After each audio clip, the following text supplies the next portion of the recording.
سلام بچه ها، میدونید که الان فصل ب هست و من میخوام با این به ها مربا درست کنم، مربای ب. و ابتدا با دستم به ها تمیزش میکنم. اگه کارم دوست دارید لطفا کانالمو سابسکرایب کنید. میذارم خشک بشن و باهاش هر وقت خواستم میتونم جوشونده به درست کنم. حالا به همون که خوردش کردیم من رو آب می‌ریزم که بشورمشون و توی آبکش صافشون میکنم. الان میخوام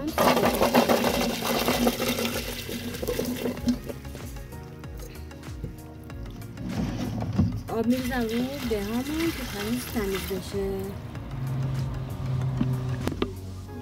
به همون می‌ریزم تو دیگ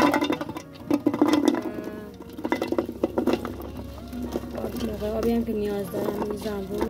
من به همون ریختم تو قابلمه و تو قابلمه آب ریختم و میذارم چند ساعت بجوشه. الان من شکرم رو اضافه نمی کنم چون میخوام به از خودش رنگ بده. اگه شکر بریزم اون رنگی که باید بده نمیده. شکرم رو بعد اضافه میکنم. اضافه کنم شکرم رو.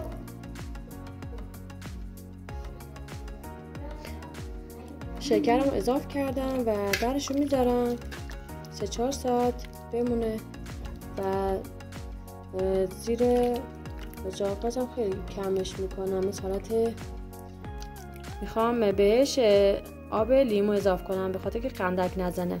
یه 4 تا قاشق برام میریزم داخلش با یه خورده گلاب.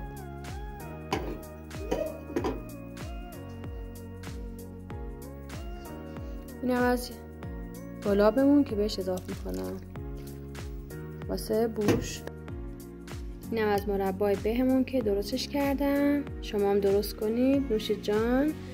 اگه کارامو دوست دارید لطفاً کانالمو سابسکرایب کنید، زنگوله رو روشن کنید تا هر موقع پست جدید میذارم شما از دل متوجه بشید.